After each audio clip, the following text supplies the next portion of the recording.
Alors, j'ai déjà donné beaucoup d'informations. J'espère que vous avez une idée de base de la période du classicisme et j'espère aussi que vous avez encore un peu de temps pour la dernière partie où je vais vous donner un peu de contexte pour comprendre le contenu des fragments dans votre livre.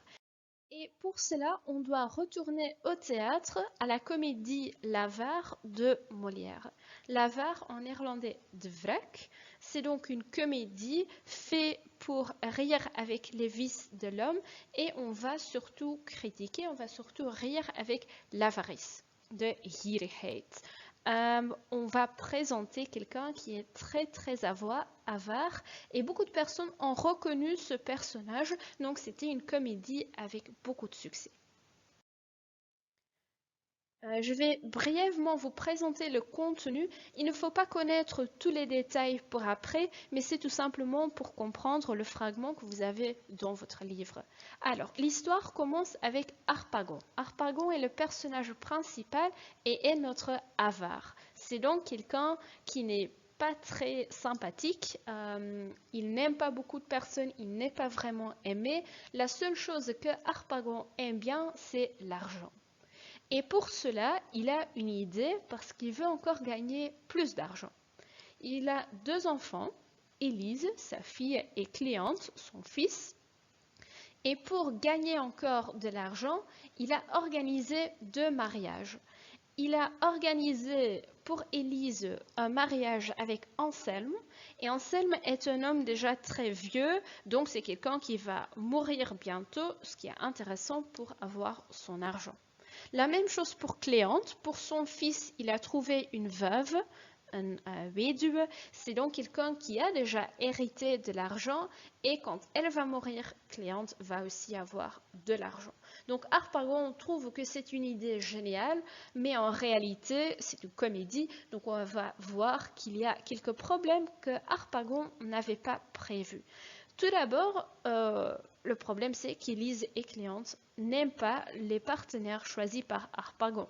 Non, c'est-à-dire Élise a déjà une relation secrète avec Valère et Valère travaille pour Harpagon. Ça veut dire que c'est un homme pauvre qui ne gagne pas beaucoup d'argent, donc pas vraiment intéressant pour le plan de Harpagon.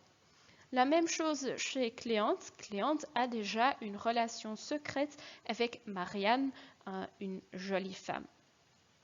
Problème supplémentaire, c'est que comme Harpagon ne sait pas que Cléante a une relation avec Marianne, on ne peut pas savoir que Harpagon est aussi intéressé. Donc Harpagon a appris que Marianne a beaucoup d'argent, donc il est aussi intéressé à la marier. Et quand vous voyez toutes les relations d'amour on peut déjà penser quels seront les problèmes, ça va causer beaucoup de disputes et beaucoup de problèmes dans cette pièce de théâtre. Le fragment que vous avez dans votre livre est un fragment où Marianne sera invitée chez Harpagon.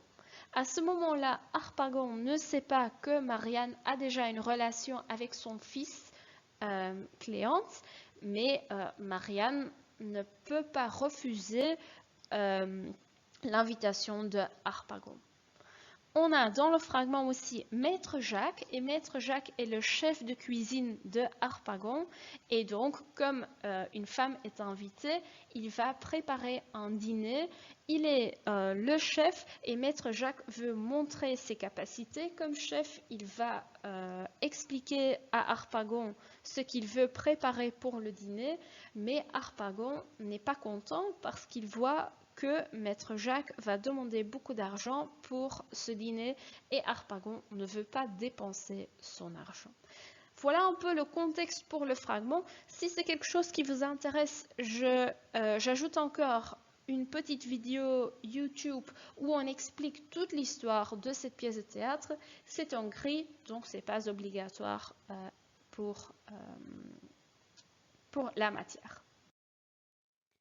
J'espère que vous avez encore un peu d'énergie pour maintenant compléter votre devoir. J'ai prévu deux choses pour vous. Tout d'abord, vous allez regarder la page 15 dans vos feuilles de littérature et avec toutes les informations que j'ai présentées dans cette vidéo, vous devez être capable de compléter le cadre spatio-temporel, donc le cadre gris de votre feuille.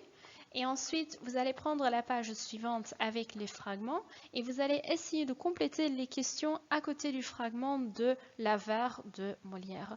Vous allez remarquer qu'il y a encore deux autres fragments de Jean de La Fontaine et de Blaise Pascal, mais il ne faut rien faire avec cela.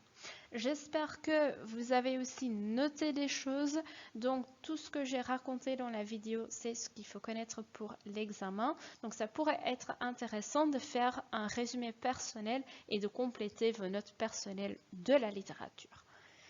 Si vous avez encore des questions, n'hésitez pas à me contacter. Vous pouvez m'envoyer un message par Smart School ou vous pouvez m'envoyer un mail. Et si on a encore l'occasion, on va encore organiser une session live pour toutes vos questions. Bonne chance!